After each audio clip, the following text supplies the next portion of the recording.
So you want to be a care assistant or senior carer or domiciliary care worker or home care worker or support worker, whatever, in the UK, right? You've passed the IELTS UKVI with flying colours. That's if you're not from an English-speaking country, or if you don't have a NARIC or you don't have the ECTIS. You've done the 15 care standards or the 15 care certificate courses. Some of you have even done like extra courses in addition that are not really mandatory. Some of you have even gone the extra mile to get driver's license. You've gotten the needed experience. Those that are not nurses already, they've done voluntary work. You've written a very good CV. You've actually gotten a professional to have a look at the CV. You've gotten a very great cover letter, like an on-point cover letter. And you make sure you apply to every single job advert that you see, or you apply to every vacancy that you see. Yet, you're always receiving rejection emails. Yes, they are always saying they are sorry, they can't proceed further. Meanwhile, you know you've done everything that you need to do. Today, I'm here to tell you that sometimes it's really not your fault that you were not picked, okay? So cut yourself some slack. Don't think you are the problem. Don't think it's your fault. Don't think you're not good enough. That's why you're not getting these jobs, okay? If you've really done all the things that I listed, you've done everything that you're supposed to do, yet your application is never successful. Today, like I said, I'm here to tell you that it's really not your fault, okay? There's some other reasons why that may be the cause of you not getting the job, and that's what I'm going to delve in today. You said it before. Hey, stop that.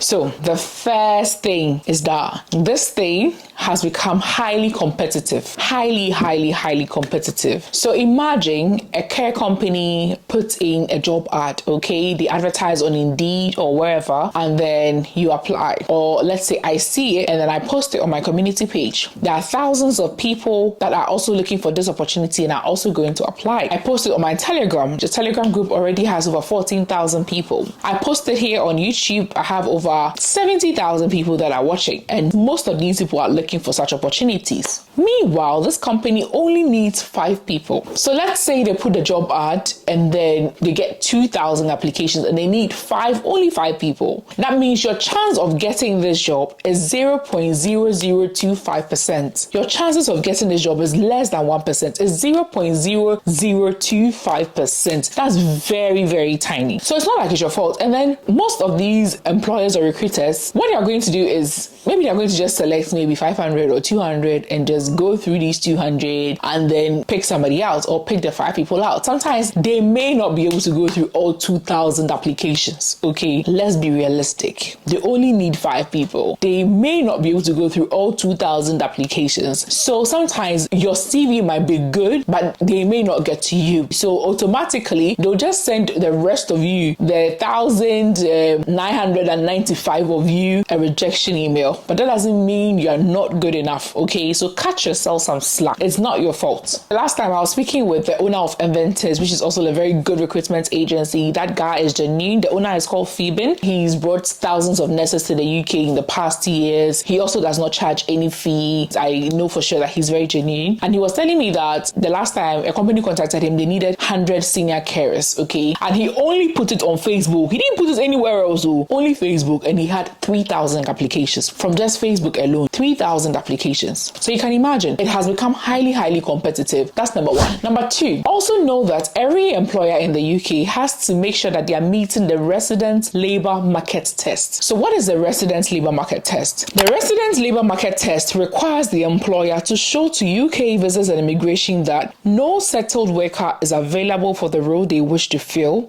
with a tier 2 visa worker. So what this means is that, let's say a company needs somebody, right? Let's say they need 5 people. Let me use that same example. According to the UK government, they are first of all supposed to try to find somebody within the UK, somebody who's already in the UK to fill that vacancy. And if they do not get somebody within the UK, then they can look outside, okay? That's where you come in. So let's say they advertise it locally and they don't get anybody at all. Then they can now say, if they have sponsorship licenses, they can now say they're recruiting internationally. And then you apply. Then maybe the following day, somebody within the UK applies to them. So now, by law, they are supposed to give the person that's within within the UK the opportunity first of all before they look outside. So now the vacancy no more becomes 5, it becomes 4 because somebody in the UK has applied to them and they have to, by law, they have to take that person if the person qualifies. You understand? That's what we mean by the residence labour market test, because government obviously wants the people in the UK to be served first before they look outside, because what the government does not want is for the citizens or the residents in the UK to start complaining that there are no jobs, meanwhile they are always bringing foreigners to come and get the jobs. So sometimes you can even get a job offer, or sometimes you can even be granted an interview, but all of a sudden you don't hear from the company again. Some of these could be the reasons why. Okay, maybe they got somebody that was within the UK, somebody locally. Obviously we all know that for such people, they don't need COS, they don't need to do a lot of things that they need to do when it comes to you. So it's cheaper for them in terms of the recruitment process, and then they're also just following law. They're just also following the law. So they have to give that person the opportunity first. So, okay, so sometimes it's not your fault. It's because the company has to meet the residence labour market test. So the third reason is that,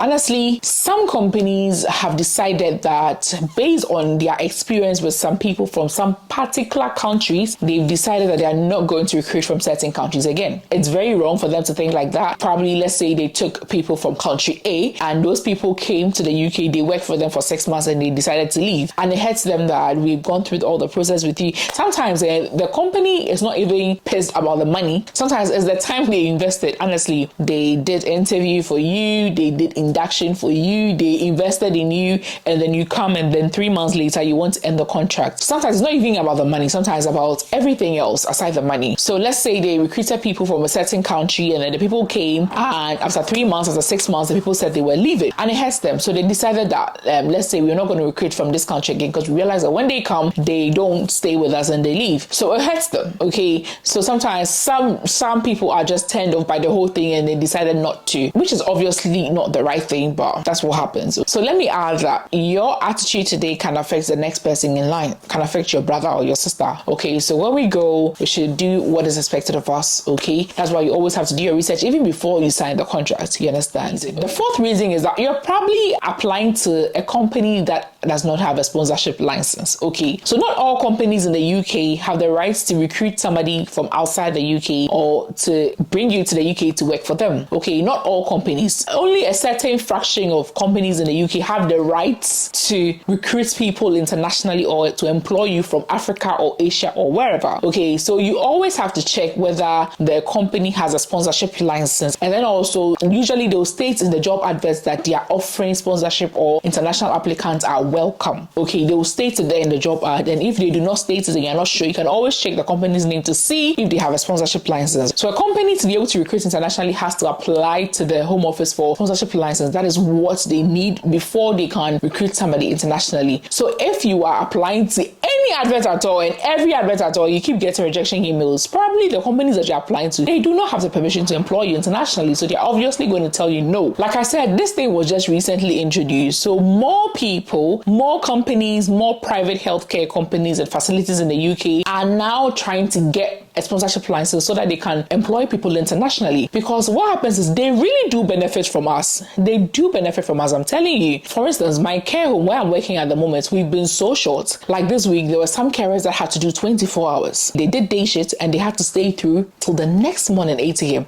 because we had no care assistant. None. And when we called agency, there was nobody at all. That's how bad the situation can get sometimes. My company is a very huge company. I don't know who the senior boss is to be able to tell them that, my guy, you people should recruit internationally. Because what happens is when they recruit internationally, you see, usually we are bound by a contract. So we usually cannot just leave like that. So we always do our contracted hours. Okay, if you employ somebody locally, they don't need a COS, but for you, you need a COS. Your stay in the UK is tied to this employer. So you actually most of the time do what is right for you. So they actually do benefit from us. And if they are paying you £10, right, when they have to get an agency to work for that temporal time, they have to pay sometimes £12 or £13. So actually they're bringing you is the initial cost that is expensive, but in the long run, they actually gain. The initial cost to get you a COS and everything is what is costly, but in the long run, they actually do benefit, because when they don't have carers, they have to get carers from agency or temporal carers, okay? And those people charge them much higher. But because you are tied to them, your stay in the UK is tied to them. When you come, you work hard, you do everything that you're supposed to do. So they actually do benefit from us. So more companies are warming up towards the idea of getting the sponsorship license to recruit people internationally. And I know a couple of people that have been able to persuade companies to get sponsorship license to recruit them. This gentleman came to my DM on Instagram. The company has never recruited any care assistant internationally, but he was able to, communicate with them, back and forth emails, and convince them to get sponsorship license so that they can recruit him. And they did. And they were now asking him that they don't even know how to put the contracts to employ somebody internationally. So he spoke to me and I showed him how he can put the contract for them to give to him, and then his offer letter and whatever they have to say, blah, blah, blah. So I gave him an example, and that's what he's currently using. You understand? So more companies, as time goes on, are warming up towards the idea of getting the sponsorship license to be able to recruit internationally. More people are doing it. So I know that as time goes on, maybe even a company you applied to in January that did not have a license, maybe now they do have a license. You understand? And let's just pray that most of these employers get this license so that they can be able to employ people internationally, because there still is massive shortage. Even with so many people coming,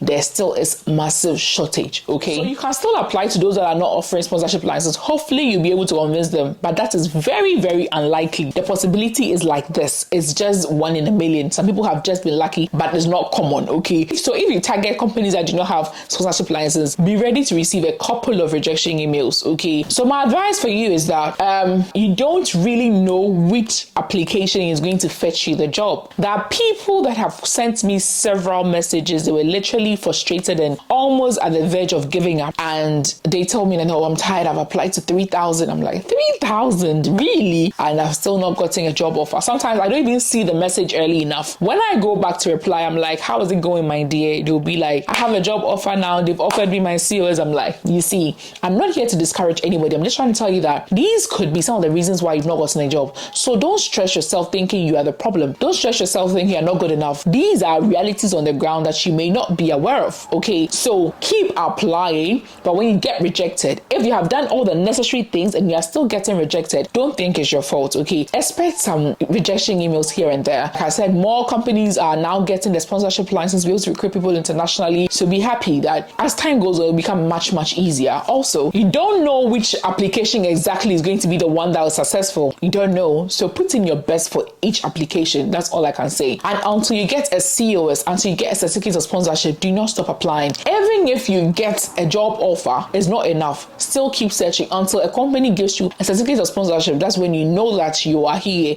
and then you can relax. Okay, that's all I have to say. I wish you all the very, very best. Now, what I want to do is that sometimes when I post job vacancies, people just click the link and then they try to apply, and then it says they are not able to apply from their country. So now what I want to do is that anytime I see a job ad, I just won't come and post. When I see the vacancy, I will personally send the company an email and wait till they respond to me to tell me that yes, we are recruiting internationally. And those that have their numbers, I will call them as well to verify that they're actually recruiting international applicants before I post it. I'm preparing a video. I've listed a couple of companies down that I'm calling personally. Some of them to have emailed them. I'm waiting for a reply. Immediately I get a number of them, I'll do a video about the company that are currently hiring. I don't want to give you companies, links and blah, and then you contact them and then they say they're not recruiting internationally. I don't want to disappoint anybody, okay? So that's what I'm currently doing. If you are really interested, you want to know companies that are still hiring as of now from outside, make sure to subscribe and hit the notification so when I upload that video, you'd see it and then you can quickly apply, okay? Thank you so much for watching. I wish everybody the very, very, very best.